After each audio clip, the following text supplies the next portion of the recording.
قال النبی صلی اللہ علیہ وسلم من تشبہ بقوم فہو منہم. دیکھو نبی کریم صلی اللہ علیہ وسلم کا پاک ارشاد ہے جو جس قوم کی مشابہت اختیار کرے گا وہ انہی میں سے ہوگا. یہ لفظ آسان نہیں ہے، اسی لیے دوسری حدیث میں آتا ہے کہ جیسی زندگی گزارو گے ایسے موت آئے گی، اور جیسے مرو گے ایسے اٹھائے جاؤں گے. جس کا فالو کریں گے اس کے ساتھ اٹھائے جائیں گے. دیکھو میرے بھائیوں، ہم مسلمان ہیں الحمدللہ. اللہ پاک نے بغیر کسی مانگے ہمیں ایمان والے گھر میں پیدا کر دیا. یہ اللہ کا بہت ہی بڑا احسان ہے.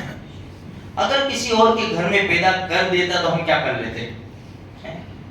جنت اور جہنم ہمارا ایمان اور یقین ہے کہ دو ہی جگہ ہے بس، صرف انسان یا تو جنت میں جائے گا یا جہنم میں جائے گا. جب اللہ پاک نے یہ نعمت سے ہم کو نوازا ہے تو اس کی قدر کرنی ہے، اس کو بچانے کی فکر کرنی ہے. ہم سے ایسے کام نہ ہو جائے کہ ہمارے ایمان کو ٹھیس پہنچ جائے. دیکھو ہمارا دین ہے، باقی سارے مذہب ہے. ان الدین عند اللہ الاسلام. بھائی ہر ایک مذہب والا اپنے اپنے اعتبار سے اپنے رسومات ادا کرتا ہے، اپنے تہوار مناتا ہے، اپنی عبادتیں پوجا وغیرہ جو بھی ہو کرتا ہے. ہم مسلمان ہیں، ہمارا بھی ایک دین ہے، ہماری بھی ایک عبادت ہے اللہ کے رسول صلی اللہ علیہ وسلم کی بتائی ہوئی ہے. تو قاعدہ اور قانون ہے. اور ویسے بھی سمجھ میں آنے والی بات یہی ہے، ہم اپنا کریں گے، ہم کسی اور کا نہیں کریں گے. اس لیے کہ کوئی ہمارا کرنے نہیں آتا. کوئی مسجدوں میں مسلمان آتے ہیں، اسی طرح جتنے بھی مسلمانوں کے تہوار ہیں مسلمان منا لیتے ہیں.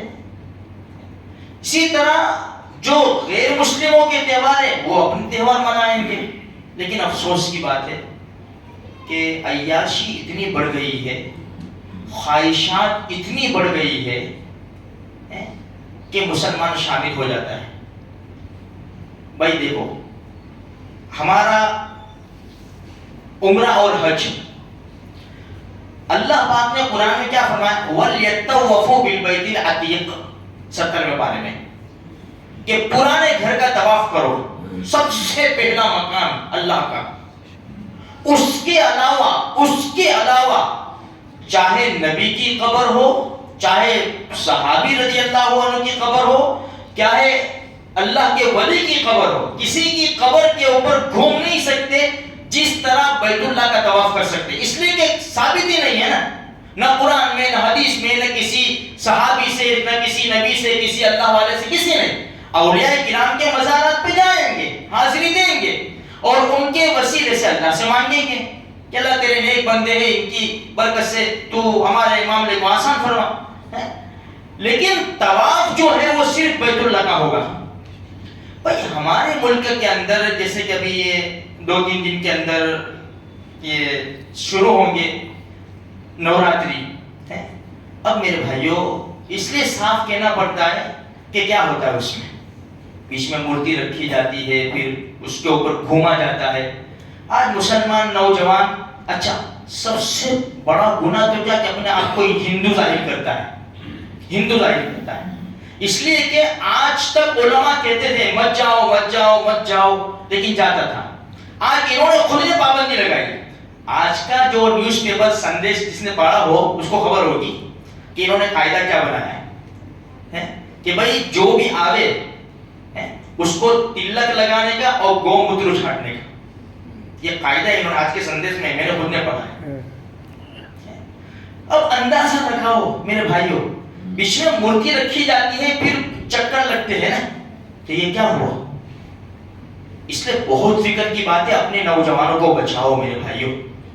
خاموں کا عیاشی کی وجہ سے، لڑکیوں کی وجہ سے اور بدماشی کی وجہ سے اپنے ایمان کو ٹھیس پہنچانا اور کفر کے قریب چلے جانا، یہ کون سا سودا ہے؟ اولئک الذین اشتروا الضلالۃ بالہدی والعذاب بالمغفرہ.